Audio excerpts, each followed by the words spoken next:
Today, 87 years ago, Mexico takes back its oil and tells the American and British companies, Hey, get the fuck out of here because I'm gonna fuck you out right now, motherfucker.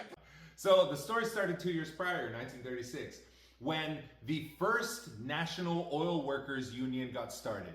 And when that oil workers union got started, there was a lot of anarcho-syndicalists in there, there was a lot of communists in there, the International Workers of the World were in there, and they had support from the president, Lázaro Cárdenas. Lázaro Cárdenas had a tremendous amount of support because the year prior, he had done massive land reform. He had given back something like 20 million hectares back to indigenous people. That was the first land reform of its kind, fulfilling its promise of the Mexican Revolution to give the land back to the people because he was one of the generals in the Mexican Revolution. So that's one of the key figures of this story. So what happened is that union goes on strike because at the time there was like 12 plus oil companies that were operating in Mexico. None of them were Mexican.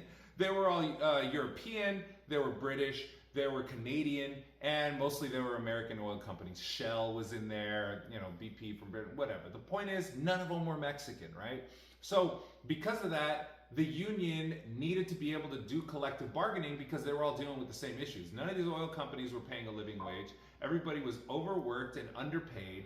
There was no sick leave. There was no blah, blah, blah, blah, blah. There was a million different issues that they had. And when they came to the table to collectively bargain with these oil companies, all the oil companies said, fuck no, we're not doing any of that. So then the oil workers said, all right, cool, we're going to go on strike. And they went on strike.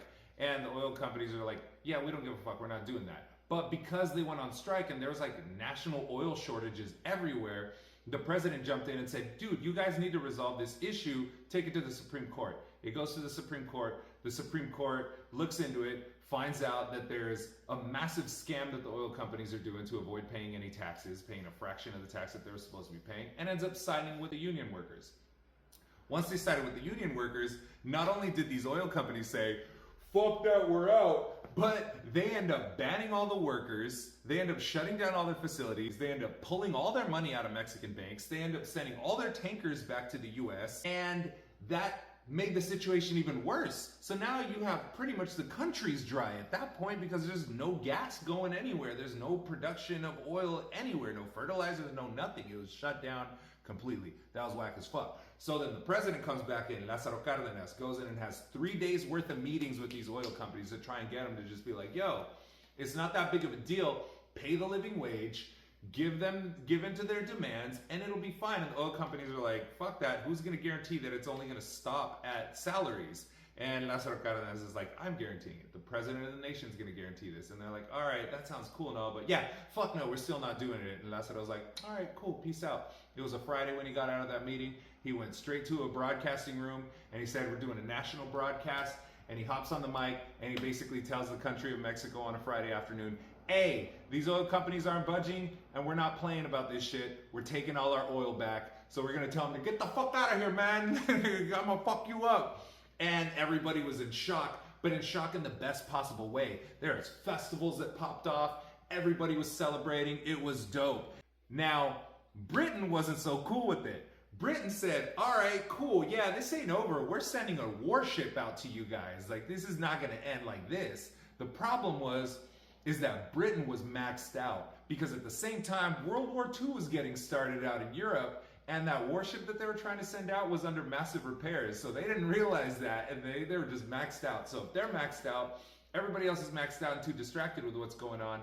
And the US came to an agreement with Mexico and said, all right, cool, we're not gonna start shit with you guys over this, but you guys are gonna have to pay these oil companies. We're gonna have to pay the US oil companies back because it's not just gonna be that cut and dry, but you gotta pay them back.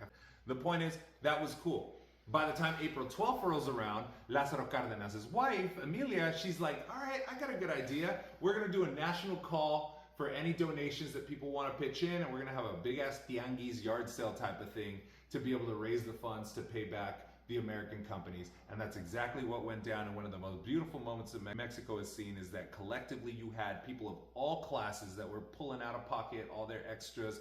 They were throwing in jewelry, cars, farm workers were throwing in sheeps and goats. Kids were throwing in their piggy banks with all the coins that they had saved up in money, and they were able to pay off the American companies, which was a beautiful thing. The other issue that they had to deal with is, how how do you jumpstart a whole industry that was shut down and gutted by European companies?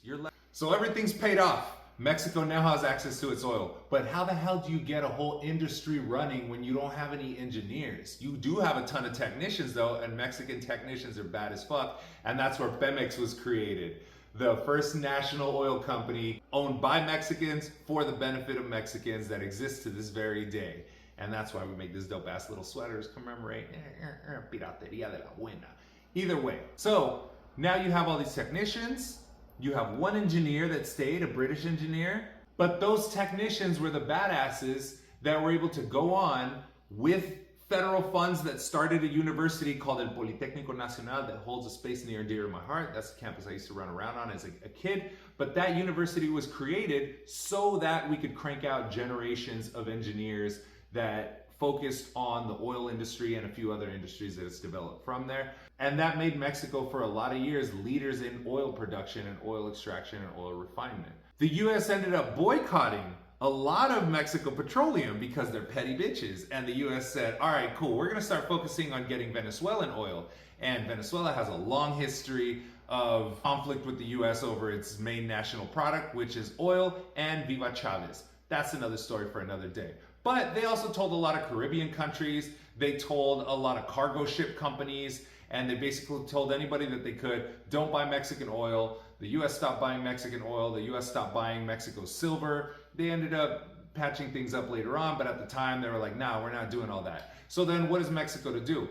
Mexico ended up putting up all their oil for sale on the open market, which is cool because now you have Central, South American countries, you have African countries that were buying the oil, and because Europe was at war, a bunch of European countries were also buying up oil. Fascist and allied nations, all the countries were buying up all the oil, right? So Mexico was able to get back on its feet relatively quickly.